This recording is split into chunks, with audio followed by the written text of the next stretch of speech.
Sabemos que Deus é, em essência, amor. E esse amor, ele se expressa, ele se manifesta de diversas formas. Uma delas é a misericórdia. Então Deus é esse Deus misericordioso, um Deus cheio de compaixão, de bondade, de perdão e de graça. Nós precisamos reconhecer e experimentar esse Deus que é misericordioso e tem uma misericórdia a nos oferecer que é abundante, eterna, sem limite. Efésios capítulo 2, versículo 4 vai chamar Deus de rico em misericórdia. Mas a verdade é a que eu quero enfatizar nesse vídeo é que nós podemos nos relacionar, nós podemos lidar com essa misericórdia do Senhor de forma errada, de forma equivocada.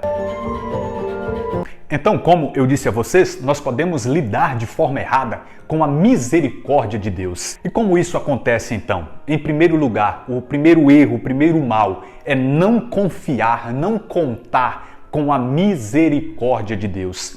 É quando nós não a aproveitamos, quando nós não a acolhemos. Inclusive, a igreja ensina que resistir à misericórdia de Deus é uma das formas de pecarmos contra o Espírito Santo, blasfemarmos contra o Espírito Santo, ou seja, é o fechamento à graça de Deus. O Senhor denuncia esse fechamento à sua misericórdia, como por exemplo a Santa Catarina de Sena.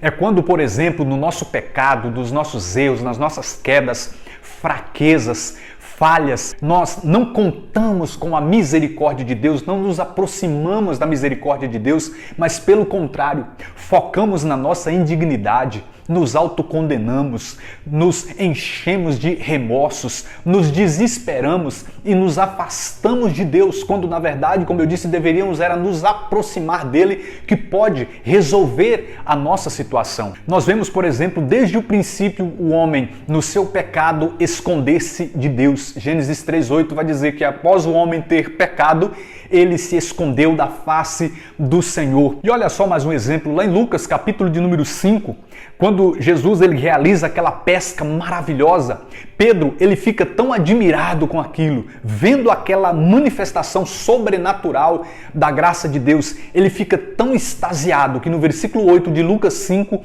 ele diz a Jesus: retira-te de mim, Senhor, afasta-te de mim, porque eu sou um homem pecador. Meu irmão, minha irmã, é claro que nós precisamos, diante da glória, da santidade de Deus, reconhecer o nosso pecado, mas nós precisamos entender corretamente que a alternativa a escolher não é nos afastar do Senhor, não é pedir para que Deus se retire de nós, mas pelo contrário, é pedir para que Deus tenha misericórdia. Lá em Isaías capítulo 6 vai dizer que Isaías contemplou o Rei glorioso, o Rei dos reis e toda a sua glória, os seus anjos, e ele diz: ai de mim, porque sou um homem de lábios impuros e habito no meio de uma geração de lábios impuros. E ao passo que ele reconheceu o seu pecado, o anjo trouxe uma brasa do altar de Deus, tocou os seus lábios e ele foi purificado. Então nós precisamos ter uma reação correta diante da misericórdia de Deus, que é nos aproximar para nos apropriar da graça que ele tem nos oferecer por meio dessa misericórdia. Nós vemos um exemplo triste na Bíblia Sagrada, Judas, aquele que traiu a Cristo. Mateus 27:3 vai dizer que ele foi até o templo devolver as moedas de prata tomado de remorsos. E o versículo 5 vai dizer que após ele ter jogado no templo as moedas de prata, ele saiu para se enforcar.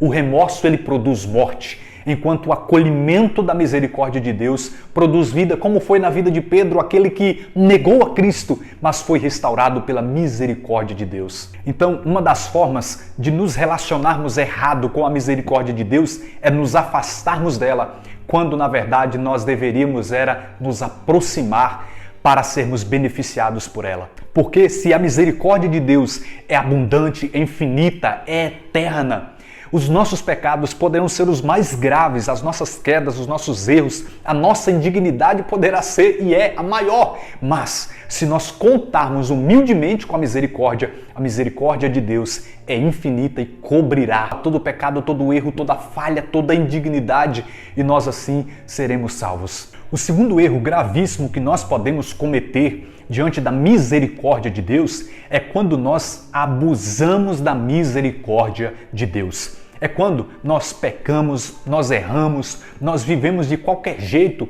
e nós dizemos que a misericórdia de Deus é grande. Não, Deus é amor. E assim nós não nos arrependemos, não nos convertemos, não mudamos de vida. E assim a misericórdia de Deus, ao invés de ser para mim aquela que me possibilita sair do pecado, porque Deus me perdoa, me dá uma nova chance, ela se torna para mim então uma liberdade para que eu peque à vontade. E isso é abusar da misericórdia de Deus, da graça de Deus. Lá em Eclesiástico, capítulo de número 5, a partir do verso 5 está escrito: a propósito de um pecado perdoado, não esteja sem temor. Não abuse e não acrescente pecado sobre pecado. Não digas, a misericórdia do Senhor é grande. Ele terá piedade da multidão dos meus pecados. Pois piedade e cólera, olha só, duas coisas, são nele igualmente rápidas, e o seu furor visa aos pecadores, ou seja, aqueles impenitentes que não se arrependem, aos que brincam, que zombam de Deus, como diz Gálatas 6. Não demores em te converteres ao Senhor, não adies de dia em dia, pois sua cólera virá de repente e ele te perderá no dia do castigo. Gente, preciso falar mais alguma coisa diante desse texto? Nós não podemos brincar com a misericórdia de Deus. Ela é grande, é infinita, mas ela só irá nos salvar, nos beneficiar se nós nos relacionarmos com ela de modo correto. Lá em Romanos capítulo 2, versículo de número 4, o apóstolo Paulo escreve algo parecido, pois ele diz assim: desprezas as riquezas da sua bondade, tolerância e longanimidade, desconhecendo que a bondade de Deus te convida ao arrependimento? O apóstolo Paulo está falando a bondade, a paciência de Deus, ela é para que nós possamos nos arrepender. Ela nos convida a nos arrepender e não nos deixa livres para a gente viver de qualquer jeito. E ele continua: pela sua obstinação e coração duro, impenitente, vais acumulando ira contra ti para o dia da cólera e da revelação do justo juízo de Deus, que retribuirá cada um segundo as suas obras. Então que nós possamos, com temor no coração, acolher esta palavra, meu irmão, minha irmã. Que nós não possamos ser aqueles que não contam de jeito nenhum com a misericórdia de Deus e assim se privam de ser beneficiado por esta tamanha graça de Deus. Mas que nós também não sejamos aqueles que, ao reconhecerem que Deus é grande, Deus é maravilhoso e misericordioso, assim abusam desta tua graça, desse teu amor, dessa tua misericórdia. Que possamos nos relacionar corretamente com a misericórdia do Senhor. Deus abençoe a sua vida. Até o próximo vídeo, em nome de Jesus.